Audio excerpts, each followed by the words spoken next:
Sebagai seorang direktur, pemuda ini bisa dibilang cukup angkuh dan sombong. Namun walaupun masih muda, para direksi tidak ada yang berani menentang perkataannya. Seperti yang terjadi pada rapat kali ini, Direktur Hanwoo malah mengejek bawahannya yang sedang presentasi dan terus mengolok-ngolok divisi yang tidak bisa menjawab pertanyaannya dengan cepat. Tapi apa mau dikata, Hanwoo adalah bos besar di perusahaan ini. Bergerak di bidang kuliner dan restoran, tentu saja Hanwoo tidak lepas dari masalah. Pertama, ada seorang pemilik kedai makanan melakukan protes di depan kantornya karena diduga restoran milik Hanwoo sudah mencuri resep dari kedainya. Namun saat pendemo ini mendekat, Hanwoo malah tak berani menemuinya dan langsung kabur begitu saja. Walaupun begitu, Hanwoo tidak pernah berhenti membuat masalah. Kali ini ia menggunakan teknik ancaman kepada salah satu pemilik restoran masakan Korea. Hanwoo mengancam akan menyebarkan foto pemilik restoran ini saat sedang berjudi ilegal. Ternyata Hanwoo memaksa pemilik restoran ini untuk menjual kedainya kepada perusahaannya sebab lokasinya sangat strategis dan perusahaan Hanwoo menginginkannya. Pemilik restoran awalnya keberatan karena usaha ini sudah dijalankan secara turun-temurun. Direktur Hanwoo sebenarnya sudah memiliki satu restoran mewah yang saat ini sedang menyiapkan menu untuk musim baru. Seperti biasa, sikap nyelenehnya tidak pernah hilang. Hanwoo malah memacaukan masakan yang sudah dibuat para koki. Tapi Hanwoo baru sadar kalau hidangan utama mereka belum siap karena kepala kokinya malah sedang sibuk photoshoot bersama beberapa majalah. Kepala koki yang bernama Jang ini juga sibuk melakukan interview demi karirnya menjadi koki sekaligus selebriti. Namun Direktur Hanwoo sudah ada di belakangnya dan memergoki koki Jang yang malah sibuk ngartis. Namun dilihat dari perawakan mereka berdua, sepertinya Direktur Hanwoo dan koki Jang ada hubungan spesial sebab terlihat koki Jang tidak ada takut-takutnya dengan Hanwoo. Berbeda sekali dengan karyawan lain di perusahaan mereka. Pesan terakhir dari Direktur Hanwoo hanyalah menu utama mereka harus sudah siap diuji coba besok. Setelah cukup pusing menjalani harinya yang berat, Direktur Hanwoo pulang ke rumah dan bertemu dengan abangnya yang juga mengelola restoran yang berbeda.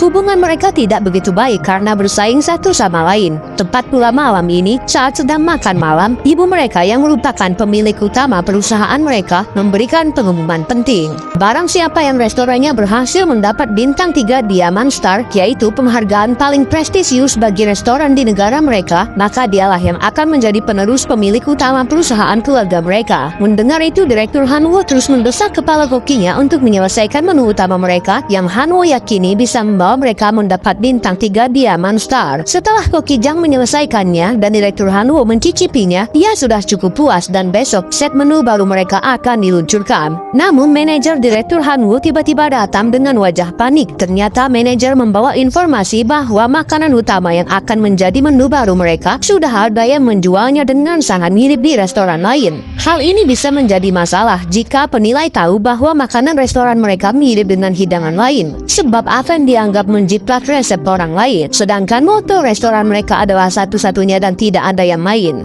Hanwoo bisa gagal mendapat bintang 3 untuk restorannya. Namun Direktur Han mengatakan akan mengatasi masalah tersebut hari ini juga. Dia akan datang ke restoran yang menjual makanan yang mirip dengan menunya, walaupun harus menempuh jarak yang cukup jauh. Lokasinya terletak di pedesaan yang jauh dari ibu kota. Bahkan sudah mengikuti arahan Maps, Hanwoo masih kesulitan untuk menemukan lokasi restoran yang ia cari karena jalannya yang sempit dan banyak sekali lorong yang membingungkan. Hanwoo benar-benar emosi. Setelah berkeliling cukup jauh, akhirnya Hanwoo sampai ke titik lokasi restoran itu. Namun penampakannya tidak seperti restoran yang meyakinkan dan ada papan pemberitahuan bahwa mereka sedang istirahat. Hanwoo tidak peduli dan ia tetap nekat masuk. Namun terlihat suasana di dalam begitu sepi dan tidak ada orang.